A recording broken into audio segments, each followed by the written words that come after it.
गुरुर्ब्रह्मा गुरुर्विष्णू गुरुर्देव महेश्वरा गुरु साक्षात परब्रह्म तस्मै श्री गुरुवे नमः.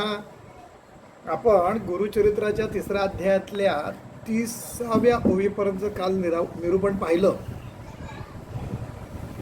तर त्याच्यामध्ये गुरुमूर्ती कृपा सिंधू प्रख्यात असे वेदाबोधू तुझे अंतकरणी वेदू असे ते या चरणांवरी इथपर्यंत आपण तो दातार अखिलमही या संपूर्ण पृथ्वी तळावर इतकंच नव्हे तर या विश्वामध्ये तो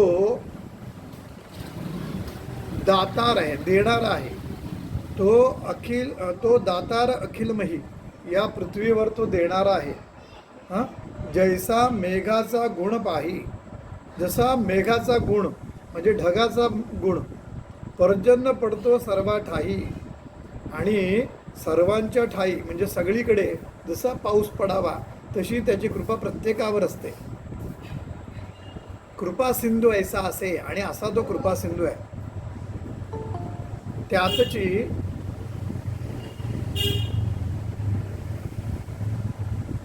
होतं काय की सगळे आता 8 नंतर पण जॉईंट होत आहेत. तर थोडं 1 मिनिट जर का अधिक केलं तर होतं, कारण मला सारखं सारखं त्यांना घ्यावं लागतं.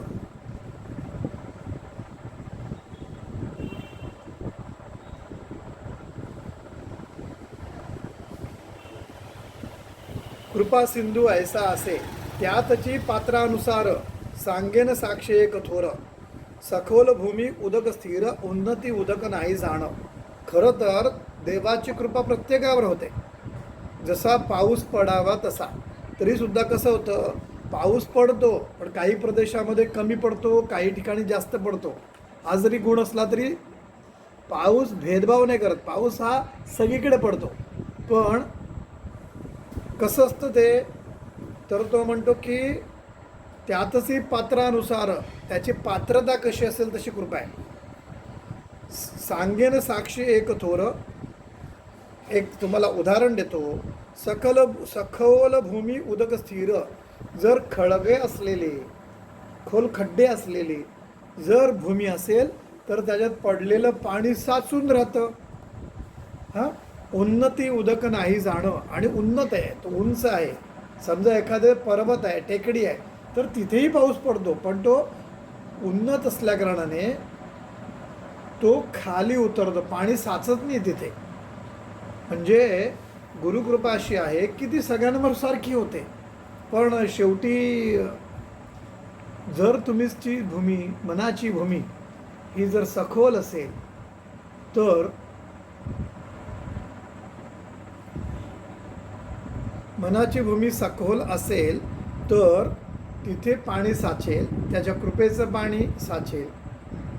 आणि जर ज्याला म्हणतो आपण की उन्नत असेल म्हणजे उंचवटा असेल तर तिथे पाणी साचणार नाही. तसंच आहे ते. आता सारखे सारखे येत आहेत.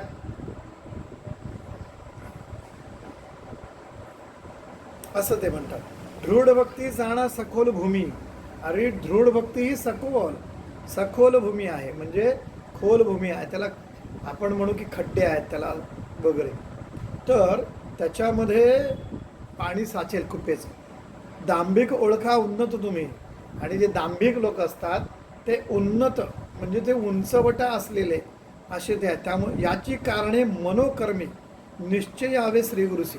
आणि म्हणून दांभिकपणा करू नये. लोक म्हणजे भरपूर काय गंध लावतील, हे लावतील, ते लावतील, शेंड्या बिंड्या सगळं ठेवतील. आणि आपलं वाटेल की किती देवदेव करतो, तर जे असायला पाहिजे तर ते होत नाही. आणि ह्या सगळ्या गोष्टी ह्या शेवटी कशात बाह्य आहेत. तुमची दृढ भक्ती आहे ना, तर दृढ भक्ती असायला पाहिजे, ते महत्त्वाचं आहे. आणि ती निस्सीम असली पाहिजे, त्यात कुठला देखावा नको.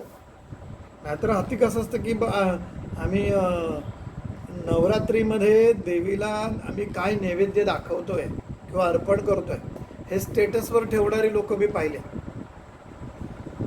आता देवीवर तुला जर तू नैवेद्य देतोय, तू का देवीसाठी देतोय की लोकांना दाखवण्यासाठी करतोय?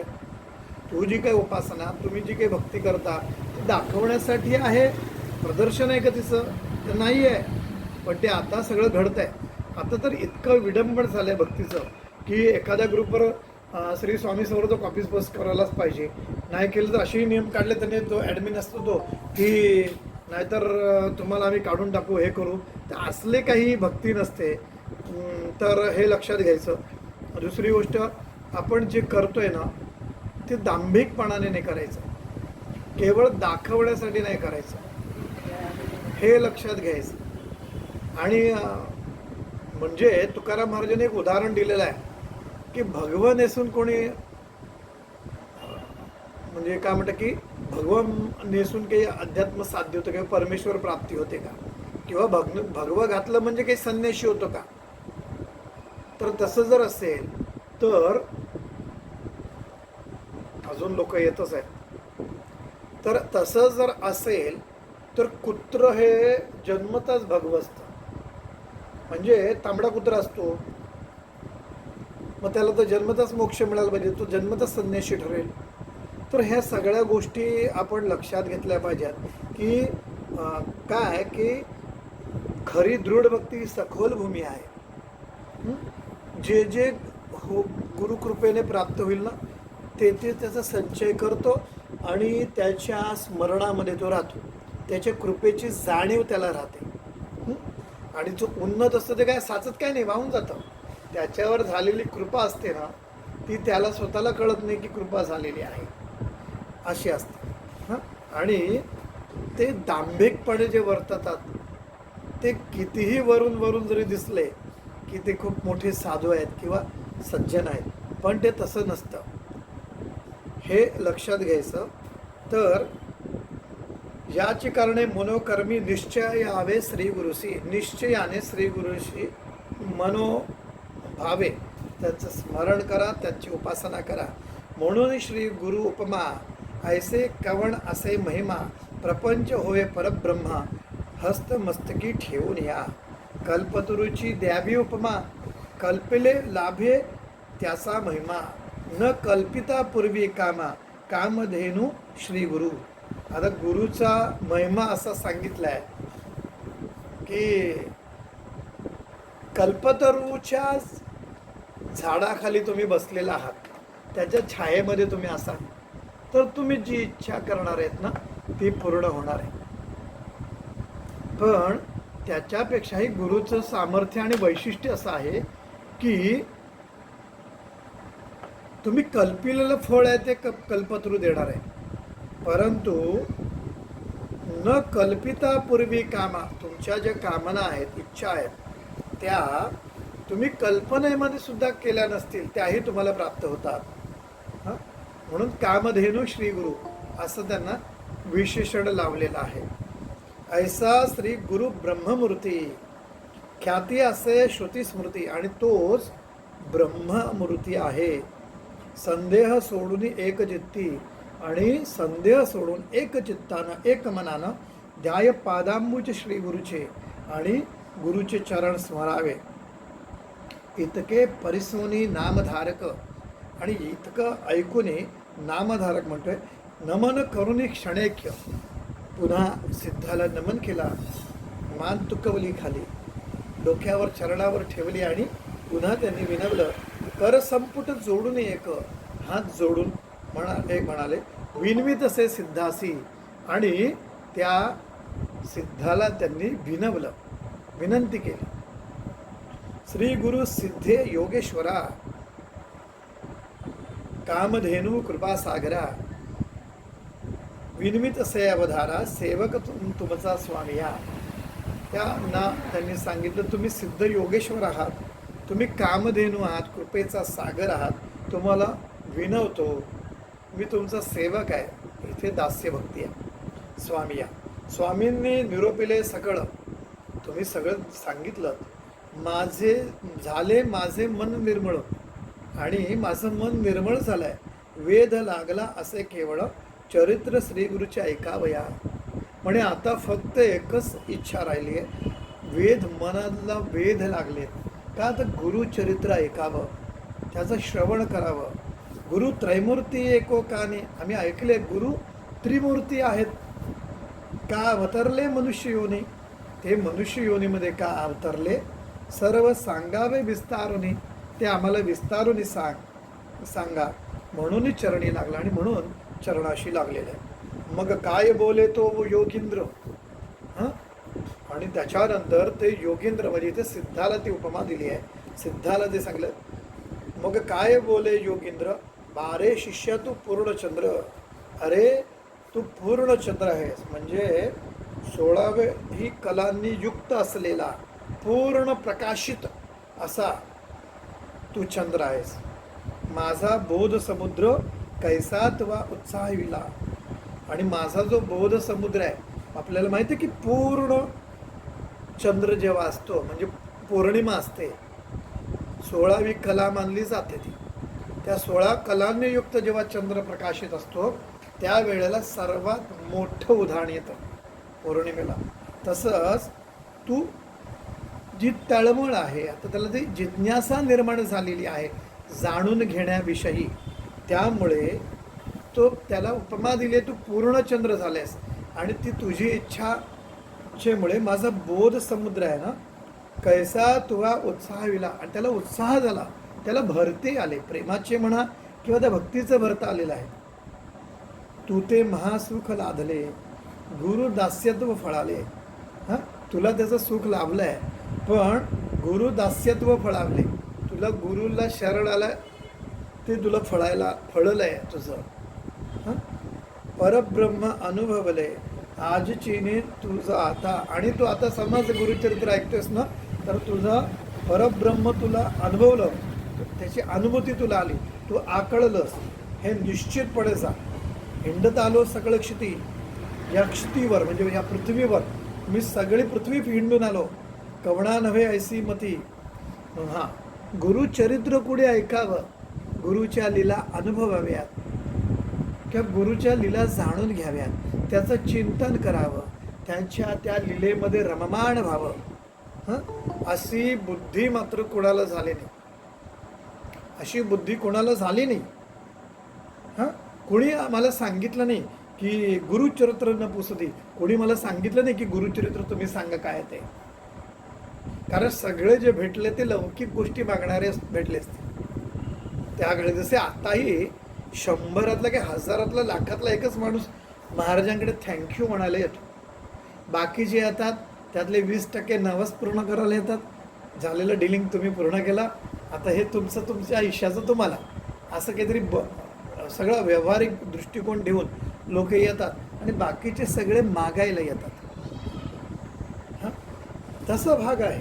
त्यामुळे सिद्ध स्वतः म्हणतात, हिंडत आलो सगळं क्षिती, या संपूर्ण पृथ्वीवर मी हिंडलो, नवे ऐसी मती. कोणाला अशी बुद्धी झाली नाही की गुरुचरित्र जाणार, गुरुचरित्र न पुसते. तू ते देखले आज आम्ही. आणि तू आज पहिल्यांदाच असा भेटला, आज तू मला भेटलास की ज्याने गुरुचरित्र तू जाणण्याची इच्छा केली. ज्यासी इह परत्रीची साड, ज्याला चाड आहे. हां, इह म्हणजे ह्या लोकात आणि परलोकात, इह आणि परत्रची जी चाड आहे, त्यासी ही कथा असे गोड. आणि त्याला ही गोड कथा आहे, कारण गुरुचरित्र जसं लौकिक साध्य प्राप्त करून देतं, तसं हे पारलौकिक आणि पारमार्थिक सौख्यसुद्धा प्राप्त करून देतं. आणि म्हणून ज्याला इह परत्रीची साड आहे त्याला ही कथा गोड आहे. त्रिकरणे करोनिया दृढ. त्रिकरण म्हणजे कर्मेंद्रिय, ज्ञानेंद्रिय आणि मन, ही त्रिकरणे शास्त्रात सांगितलेली आहेत. 5 कर्मेंद्रिय, 5 ज्ञानेंद्रिय आणि मनषष्ठ आणि इंद्रिय. आणि भगवद्गीतेमध्ये कृष्ण म्हणतात ते सुद्धा एक इंद्रिय आहे. आणि त्रिकरण त्याला असा शब्द आहे. तर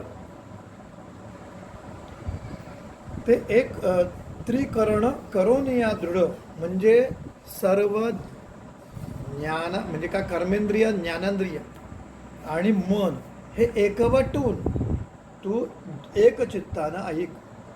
तू भक्त केवळ श्रीगुरूंचा, कारण वंशपरंपरेमध्ये त्यांच्याकडे गुरुभक्ती आहे नृसिंह सरस्वती महाराजांची, म्हणून ते म्हणतात तू भक्त केवळ श्रीगुरूंचा, म्हणून ही भक्ती झाली उंचा.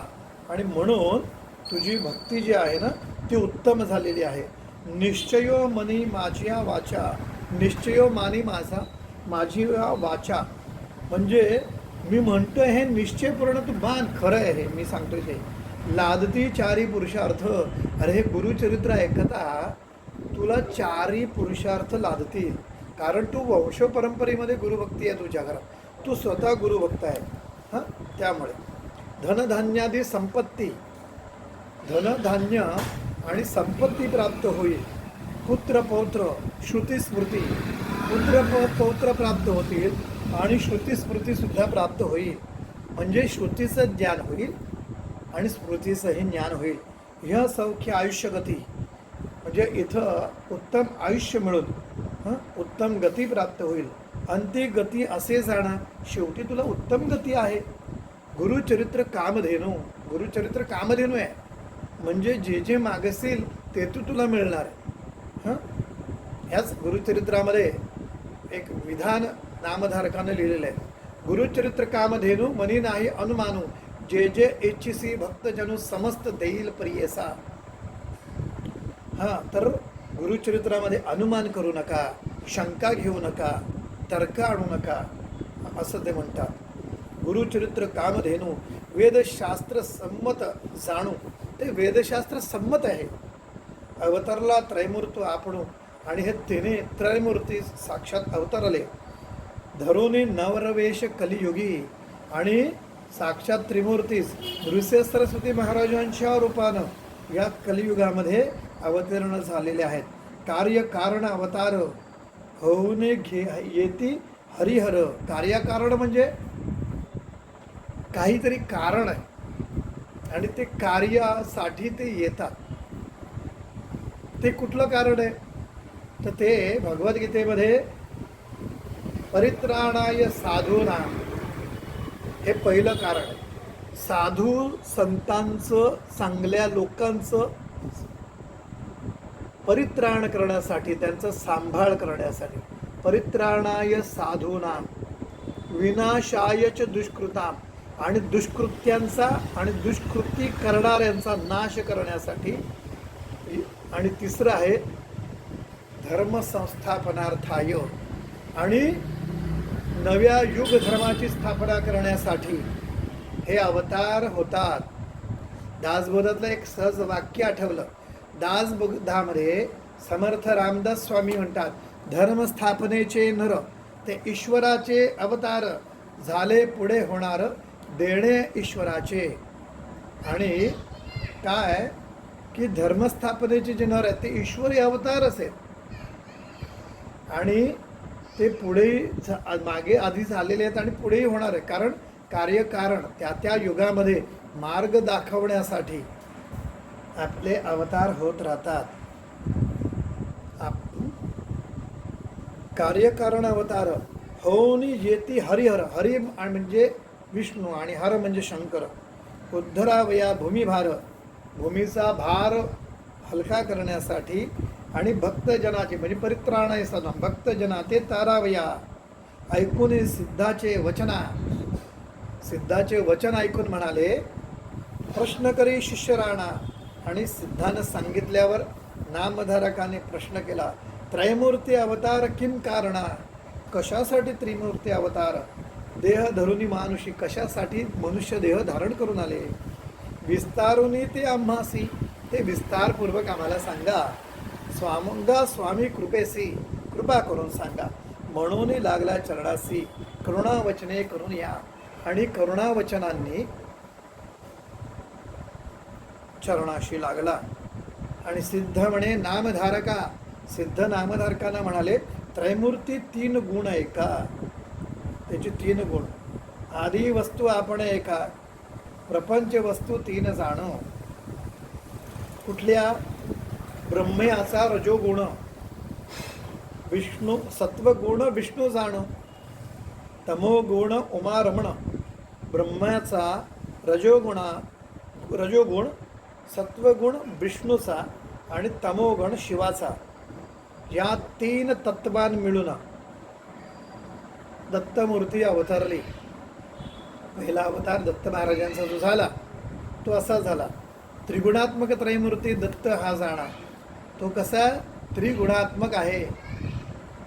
तो आयुर्वेदामधले त्रिगुण नसून, नाहीतर कफ पित्त आणि वात असं म्हणतील, तर तो त्रिगुण म्हणजे सत्व रज आणि तम याच्यातून तो निर्माण झालेला आहे. त्यामुळे एकनाथ महाराजांनी जी दत्त महाराजांची आरती लिहिलेली आहे त्याच्यामध्ये त्रिगुणात्मक त्रयमूर्ती असं म्हटलेलं आहे. ब्रह्मसृष्टी रचनेसी, ब्रह्म सृष्टीची रचना रचनेसी, पोषक विष्णू परियसी, या सर्वांचं पोषण आणि पालन करण्याची जबाबदारी विष्णूवर आहे. त्यामुळे पोषक विष्णू परियसी रुद्रमूर्ती प्रळयासी, आणि ह्याचा सगळा प्रळय विनाश करण्यासाठी, आवरून घेण्यासाठी ते रुद्रमूर्ती म्हणजे शंकर आहेत. ह्या सृष्टीचा पालन करता ब्रह्म आहे, पोषण करता विष्णू आहे, आणि प्रळयामूर्ती म्हणजे विनाश करणारी जी मूर्ती आहे ती रुद्रमूर्ती म्हणजे साक्षात शंकर आहेत. या तिघांच्याही जे गुण त्रिगुणातून दत्त महाराज अवतरले असं ते म्हणतात. आता याच्यामध्ये हे सगळं असं चक्र आहे. हे चक्र म्हणजे निर्माण होतं, काही काळ त्याचं सांभाळ होतं, वर्धन होतं, आणि नंतर नाश होतो. अगदी आपला मनुष्य देह जरी पाहिला तर जन्म होतो आणि पुन्हा तरुण होतो, प्रौढ होतो, म्हातारा होतो आणि मरून जातो. यात बाल, तरुण आणि वृद्धावस्थेत आपलं पोषण विष्णू तत्व करतं आणि शेवटची रुद्र तत्व काम करतं. हे जसं मनुष्याच्या आयुष्याबद्दल, जन्ममृत्यूच्या फेऱ्याबद्दल जसं आहे तसंच या सृष्टीच्या बाबतीत सुद्धा आहे. यासाठी ज्ञानेश्वर महाराजांच्या 9व्या अध्यायामध्ये एक ओवी आपल्याला येते. ती ओवी इतकी सुंदर आहे की उपजे ते नासे, जे निर्माण होतं ते नाश पावतं. उपजे ते नासे, नासे ते पुनरुपी दिसे, म्हणजे जे नाश पावलेलं आहे ते पुन्हा निर्माण होतं, पुन्हा दिसू लागतं. उपजे ते नासे, नासे ते पुनरुपी दिसे, जैसे घटिका यंत्रे.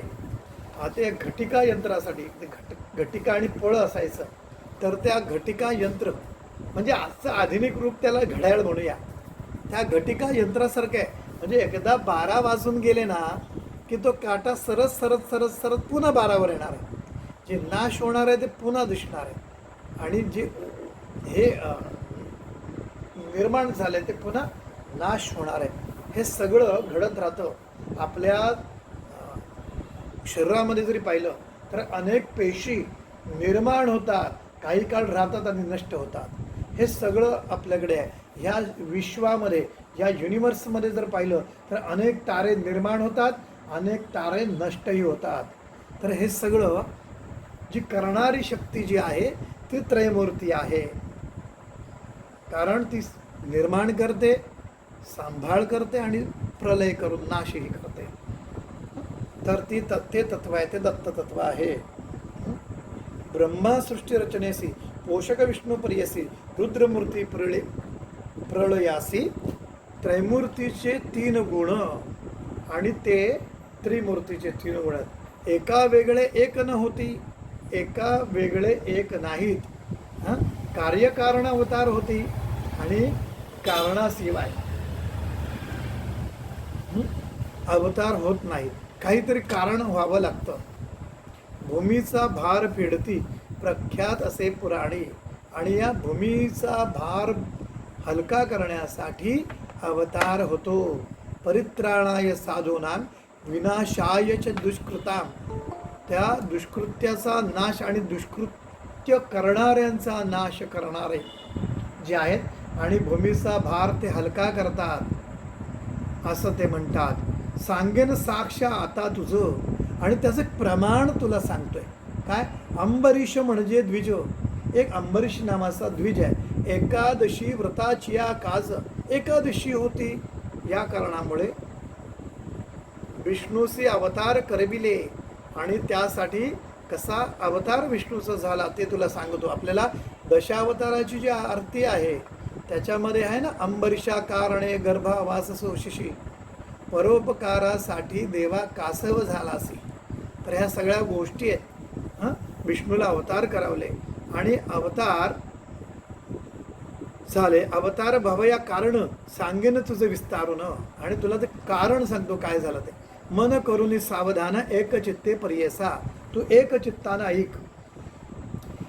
द्विजकरी एकादशी व्रत, अंबरीश ऋषी हे एक दिवस एकादशी व्रत करत होते. पूजा करी अभ्यागत, व्यवस्थित पूजा वगैरे सगळं करत होते. निश्चय करी दृढ चित्त, आणि निश्चयाने ते दृढ चित्ताने एकाग्र मनाने ते करत होते.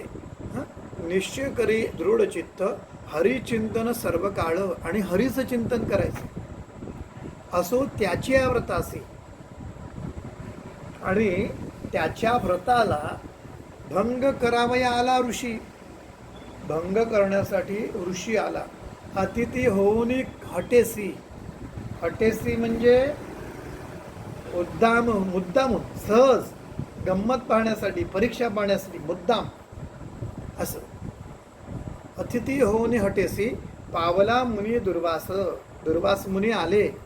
हां, बघा आपल्याकडे अशी लोक असतात की एखादा माणूस त्याच्या मार्गानं तो त्याचं काम करत असतो.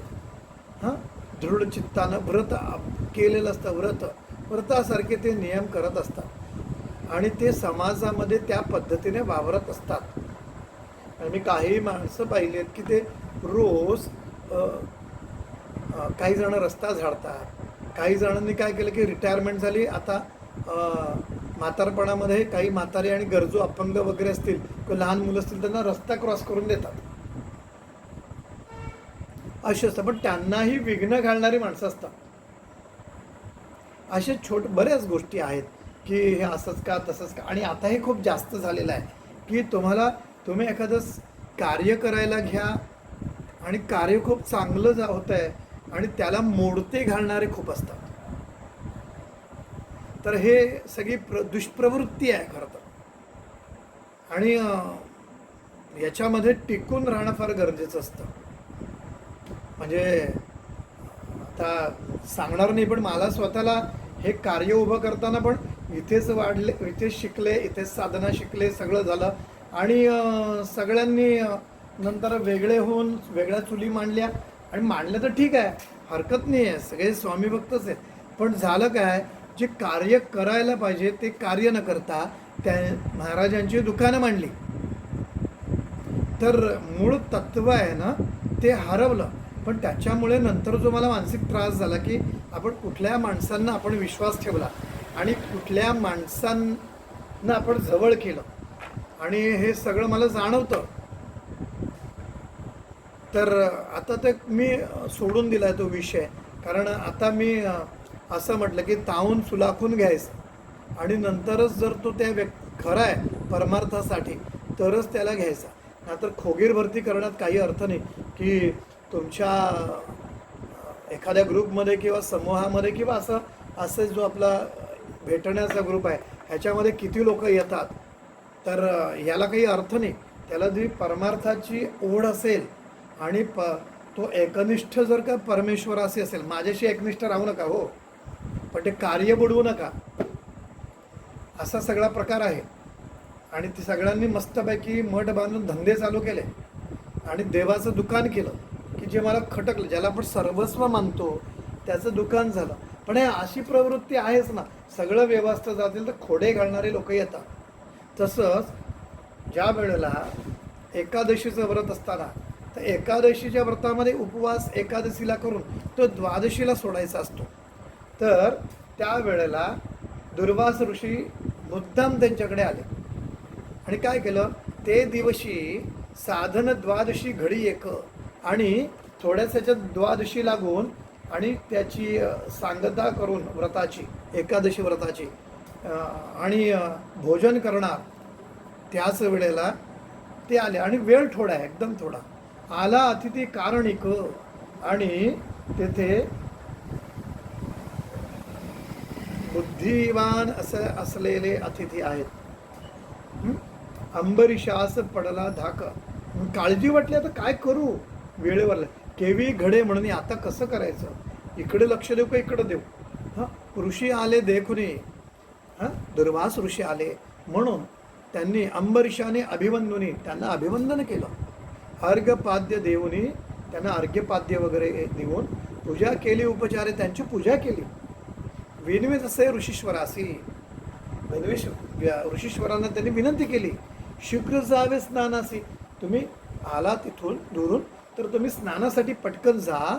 साधन आहे घटिका द्वादशी, आणि आता माझी साधना पूर्ण होण्यासाठी, माझं व्रताची सांगता होण्यासाठी द्वादशी जवळ आली आहे, पटकन तुम्ही या.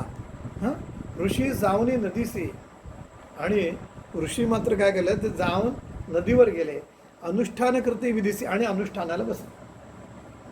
विलंब लागता ते यासी आली साधन घटिका, आणि हे बिचारे वेळ झाला त्यांना, आणि त्याच्यामध्ये साधन घटिका आली म्हणजे द्वादशी लागली. व्रत भंग होईल म्हणून, आणि व्रताचा भंग होईल.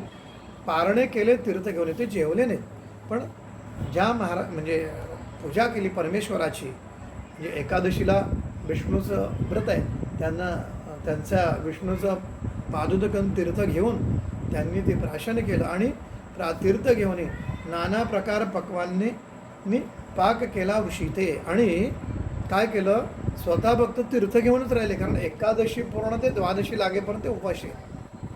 आणि अन्नग्रहण करायच्या वेळेलाच ऋषीश्वरांना कसे टाकून आपण दुर्वास ऋषी आले आहेत, आणि त्यांना टाकून भोजन कसं करावं, पण व्रत सांगता पण झाली पाहिजे. म्हणून मग शेवटी त्यांनी विष्णूचं पादुदकम तीर्थम जठरे घेऊन, म्हणजे प्राशन करून त्यांनी काय केलं, पारणं फेडलं, आणि त्या ऋषींना जेवण तयार केलं त्यांनी. आणि तेव्हा आले दुर्वास देखा, आणि दुर्वास ऋषी आले. पाहुणे अंबरीषाच्या मुखा, त्याने मुखाला पाहिलं. म्हणे भोजन केलेस का, अरे तू भोजन केलंस का.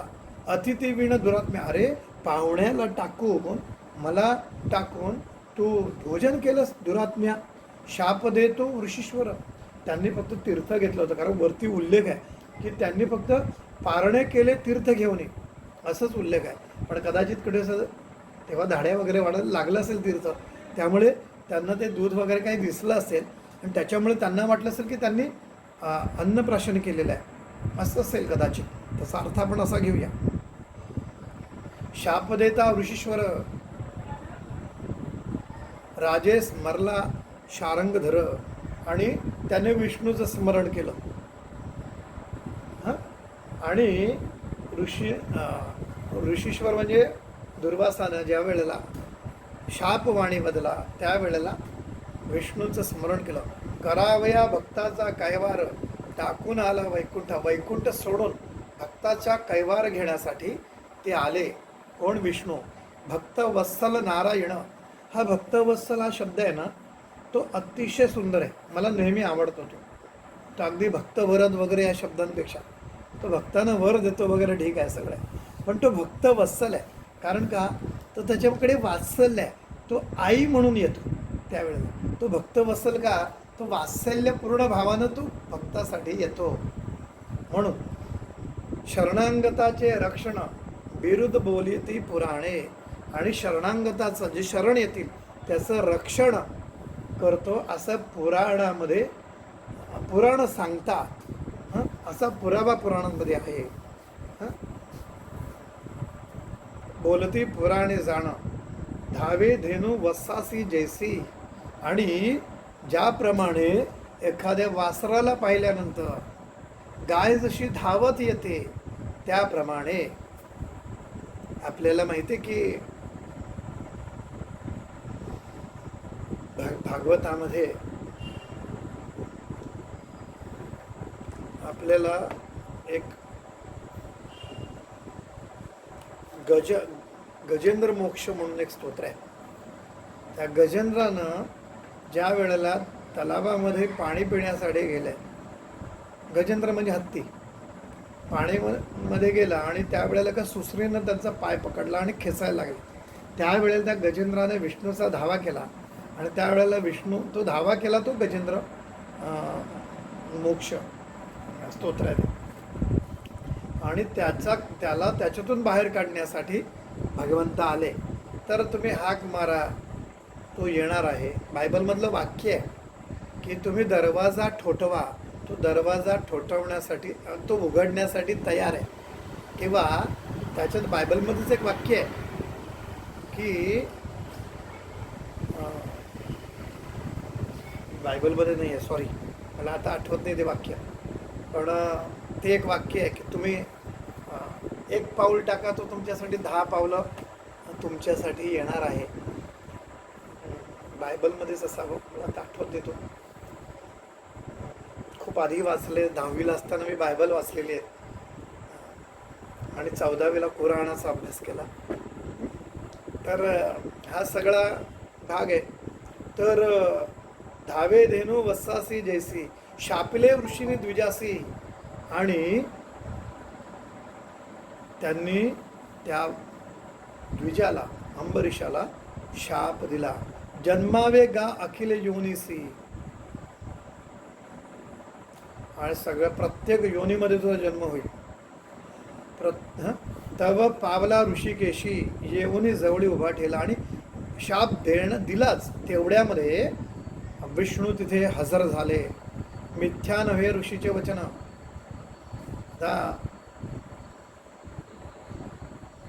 ऋषीचे, दुर्वास ऋषीचं वचन आहे ते खोटं ठरणार नाही. त्यामुळे द्विजे धरले श्री विष्णूचे चरण. आणि म्हणून अंबरीश ऋषी हे त्या विष्णूच्या चरणाशी लागले. भक्तवत्सल ब्रीद जाणं. ब्रीद आहे तसं. काय ब्रीद आहे? भक्तवत्सल. आणि जो जो भक्त आहे त्याच्यासाठी तो मातृभावाने येतो. हे सगळं आहे. तुम्हाला माहिती आहे का, साईबाबांनी एका भक्ताला प्लेग झाला होता आणि तो प्लेगची गाठ जी आहे ती स्वतःच्या कडे घेतली, म्हणजे स्वतःच्या काकेमध्ये ती गाठ आली. साई चरित्रामध्ये पहा. तर तो कसा आहे? भक्तवत्सल आहे. परमेश्वर हा भक्तवत्सल आहे. आणि म्हणून हे सगळं म्हणजे अगदी मीराबाईंनी विषाचा प्यायला, पण त्याचा प्रभाव आहे ना, त्या प्रभावाने विष्णूची मूर्ती ते विष विष्णूनं म्हणजे कृष्णानं घेतलं. हे सगळं आहे. तो भक्तवत्सल इतका आहे की शंकरानं स्वतः हलाहल प्यायलं सगळ्यांचं रक्षण व्हावं म्हणून. तर असा तो भक्तवत्सल आहे. त्याचं ब्रीद आहे जाणं. तया महाविष्णूचे, त्या विष्णूचं ब्रीद आहे भक्तवत्सल. विष्णू म्हणे दुर्वासासी. विष्णू म्हणाले दुर्वास ऋषींना, तुवा शापिले अंबरीशासी. अरे तू अंबरीशाला शाप दिला. राखीन आपल्या दासासी. मी माझ्या दास्य भक्ती करणाऱ्या माझ्या भक्ताला मी रक्षण करेल. त्याचं शाप आम्हासी तुम्ही द्यावा. मी त्याचं रक्षण करेल, तुम्ही मला शाप द्या, असं ते म्हणाले. दुर्वास ज्ञानी ऋषीश्वर. दुर्वास ऋषी हे ज्ञानी, केवळ ईश्वरी अवतार. आणि ते ईश्वराचा अवतार आहे दुर्वास. मुळामध्ये दत्त महाराजांच्या मध्ये 3 बाळाजी झाले. एक सोम आणि एक दत्त आणि तिसरे दुर्वास. त्याच्यामध्ये दुर्वास तपश्चर्येला निघून जातात. पुराण असं सांगतं की चंद्र आकाशी निघून जातात. आणि दत्त हे आपल्या या मातेच्या जवळ राहतात, अत्री आणि अनुसयांच्या याच्यात. पण जाताना दुर्वास आणि सोम हे आपले तत्व म्हणजे ब्रह्मतत्व आणि शिवतत्व ही एक, त्याच्यामध्ये एक अंश म्हणजे दोन्ही एक एक अंश हा दत्ताच्या शरीरामध्ये विलीन करतात, एकत्र करतात. आणि मग 3ही गुणाने ते युक्त असतं, त्यांचा तो देह राहतो आणि बाकीचे ते दोघे निघून जातात. तर त्याच्यामधले ते ऋषीश्वर त्रि ऋषींचाच मुलगा दुर्वास. दुर्वास ज्ञानी ऋषीश्वर केवळ ईश्वरी अवतार, ईश्वर अवतार. फेडावया भूमी भार कवण असे पुढे म्हणत. कारण असे पुढे, कारण आहे पुढे. अवतार घेण्यासाठी काहीतरी कारण पाहिजे. तर त्याच्यासाठी मग त्यांनी काय केलं, जाणून ज्ञानी शिरोमणी. तो ज्ञानी शिरोमणी असं विशेषण लावलेलं आहे कोणाला? दुर्वास ऋषींना. म्हणे तप करता योगे क्षोणी. तप करताना म्हणजे काय म्हणतो की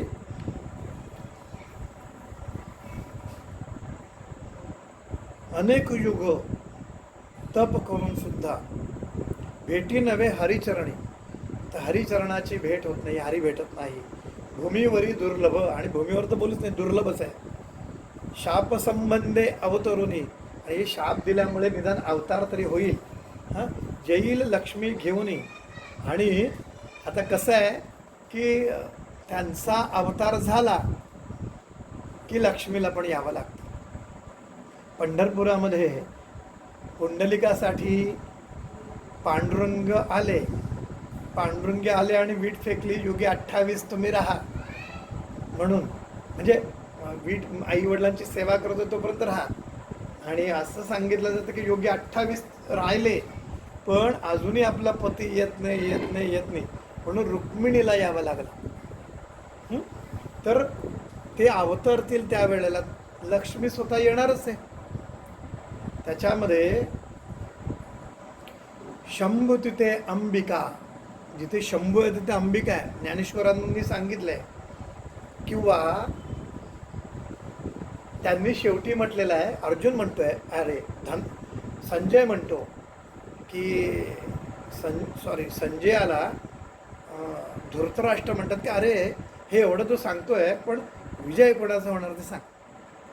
त्यावेळेला ते सांगताना म्हणतात की तो श्रीकृष्ण राव जेथ तेथ लक्ष्मी, जेथे कृष्ण आहे तिथे लक्ष्मी येणारच आहे, ती स्वतःहून येणार आहे. त्यामुळे ती जयलक्ष्मी जी आहे, विजय त्यांचाच आहे हे सांगतात. आणि त्यामुळे विष्णूला अवतार घ्यावा लागला, शाप जरी विष्णूला असला तरी विष्णू आला की लक्ष्मीला यावंच लागणार आहे. वराह अवतार घेतल्यानंतर वराहाची शक्ती वाराही, तंत्रशास्त्रात वगैरे मंत्रशास्त्र आहेत त्याच्यात, तर ती वाराही आली. विनायक गणपतीजवळ विनायकी जशी आहे, तर अशा पद्धतीने त्या शक्तीसुद्धा त्यांच्याबरोबर आलेल्या आहेत. हां, येईल लक्ष्मी घेऊन तारावया लागुनी भक्तजना समजता, आणि सगळ्या भक्तांना तारण्यासाठी येईल. परोपकार संबंधेसी शाप द्यावा विष्णूसी, आणि म्हणून या सगळ्या लोकांचं तर भलं होईल त्यामुळे, म्हणून त्या विष्णूला सुद्धा ते शाप देतात. भूमिभार फेडावयासी, आणि या भूमीचा भार फेडण्यासाठी कारण असे म्हणून या. आणि कारण काय, शाप दिला म्हणून हे अवतार झाले. ऐसे विचारुनी मानसी, असा विचार मनात करून दुर्वास म्हणे विष्णूसी, आणि असं म्हणून दुर्वास विष्णूंना म्हणतात. अवतरुनी भूमीसी नाना स्थानी जन्मावे, नाना स्थानी वेगवेगळ्या ठिकाणी तुम्हाला जन्म घ्यायचा आहे. मत्स्य अवतार समुद्रात जन्म झाला आहे, वरा अवतार अगदी त्या अंतरिक्षामध्ये झालेला आहे. हां, या सगळ्या गोष्टी पाहिल्या तर त्यांचा अवतार कसा आहे, म्हणजे कृष्ण अवतार तर अगदी कोठडीमध्ये जन्म आहे. तर वेगवेगळ्या स्थानांमध्ये तुम्ही जन्म घ्या. प्रसिद्ध होसी 10 वेळा, 10 वेळा ते अवतार जे झाले ना, प्रसिद्ध होसी 10 वेळा, उपर अवतार पूर्ण पहा, आणि याच्या पलीकडं याच्या वरती सुद्धा अवतार होतील. सहज तू विश्वात्मा महा, स्थूळ सुष्मी वससी तू. आणि खरं तर अवतार कसं म्हणायचं तुला, खरं तर स्थूळ आणि सुष्मामध्ये तूच वसलेला आहे. या सृष्टीमध्ये तू नाही अशी जागा नाही, सर्वांचराचरी तू बसलेला आहे. भगवद्गीतेत कृष्ण म्हणतात, सर्वस्व चाहम हृदय सन्निविष्ट, सर्वांच्या हृदयामध्ये मी वसलेलो आहे, सगळ्यांमध्ये मी आहे, असे आहे ना. तर स्थूळ सुष्मी वससी तू, तू सहज, तू विश्वात्मा आहे, त्यामुळे या विश्वाचा आत्माच तू आहे. पण असं असूनही त्याला शाप दिलाय. ऐसे कार्या करणे शाप, आणि अशा ह्याच्यासाठी त्याने शाप दिला. अंगीकारी जगाचा बाप, आणि तो जगाचा बाप आहे कारण तो पालन करताय ना, मुलाला त्रास होऊ नये म्हणून बाप झटतो की नाही. म्हणून ऐशा कारणे कार्याकारणे शाप, अंगीकारी जगाचा बाप, दुष्टांवरी असे कोप, सृष्टी प्रतिपाळ करावया. आणि या सृष्टीचा सांभाळ करण्यासाठी आणि दुष्टांवर कोप करून त्यांना नष्ट करण्यासाठी ऐसे 10 अवतार झाले. आणि असे अवतार 10 झाले असे तुवा करणी ऐकले, आणि तू असं ऐकले कानाने. महाभागवती विस्तारले, आणि भागवतामध्ये त्याचा विस्तार केला. केवळ भागवतामध्ये 10 नाही, अनेक अवतार आहेत. त्याच्यामध्ये दत्त अवतार सुद्धा विष्णूचा अवतार आहे. अनंतरूपी नारायण, कारण तो अनंत रूपामध्ये आहे ना, अनंत रूपामध्ये तो आहे. कार्यकारण अवतार होती, क्वचित प्रकट क्वचित गुप्ती, काही वेळेला गुप्त राहून कधी कधी प्रकट होऊन ते ब्रह्मज्ञानी जाणते आणि ते ब्रह्मज्ञानी ज्यांना प्राप्त झाले ब्रह्मज्ञान ते जाणतात मूढमती काय जाणे. आणि ज्याची मूढमती आहे, मूर्ख आहे, तो काय जाणणार. आणि सांगेन तुझं विनोद झाला से सहज. आणि तुला एक गंमत सांगतो. एक गंमत झाली. अनुसया अत्री ऋषींची भाज जी अनुसया जी आहे ती अत्री ऋषीची भाज म्हणजे पत्नी. पतिव्रता शिरोमणी, ती पतिव्रता शिरोमणी आहे. तिचे गृही जन्म झाले, तिच्या घरी जन्म झाला.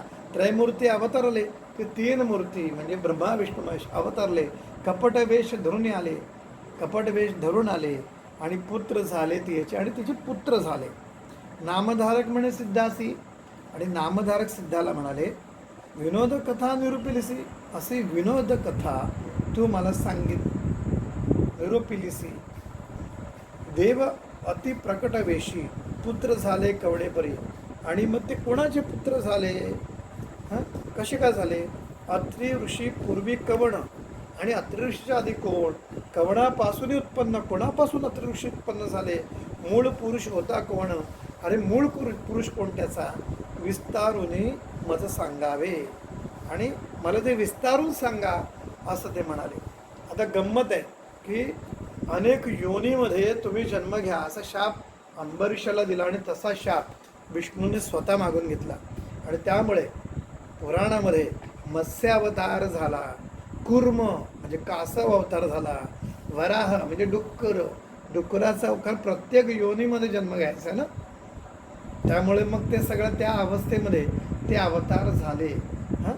आणि मग दत्तावतार जो आहे म्हणजे अनुसया माता आणि अत्री ऋषी यांच्या पोटी तिन्ही देव आले. ती कथा म्हणजे ते कसे झाले ते हे करतो. आणि मग ते सांगते की कसे झाले. मग अत्री ऋषी कोण, अत्री ऋषींची उत्पत्ती म्हणजे कोणापासून उत्पत्ती झाली वगैरे हे तुम्ही सांगा असं ते म्हणतात. आणि म्हणे सरस्वती गंगाधर. आणि सरस्वती गंगाधर म्हणतायत पुढील कथेचा विस्तार. आता पुढे जी कथा आहे ती तुम्हाला मी सांगतो. एकता होय मनोहर. आणि ती मनोहर म्हणजे मनाचं हरण करणारी, मन आकर्षित करणारी, मोहन ज्याला आहे त्याला. तर सकला अभिष्ट साधती. आणि ती सगळे अभिष्ट आपल्याला प्राप्त करून देणारी ही कथा आहे ती मी तुम्हाला सांगतो असं आपल्याला सरस्वती गंगाधर सांगतात. इथं आपला 3रा अध्याय पूर्ण झालेला आहे. आणि उद्या आपण 4था अवतार पाहणार आहे, दत्त जन्माचा अवतार पाहणार आहे. आता मुळामध्ये एक तुम्हाला सांगतो, वेगवेगळ्या पुराणामध्ये दत्त जन्माचे आख्यान वेगवेगळे आहे. थोडं बदलाने काही वेगळे आहेत हे आहेत. पण इथं जे दत्तकथा जन्माची कथा सांगितलेली आहे तीच आपण प्रमाणभूत म्हणजे प्रमाणभूत मानून आपण उद्या त्याचं निरूपण आपण करणार आहोत. या संदर्भामध्ये आपण उद्या ती कथा पाहणार आहोत. अवधूत चिंतन श्री गुरुदेव दत्त. श्री स्वामी समर्थ महाराज की जय.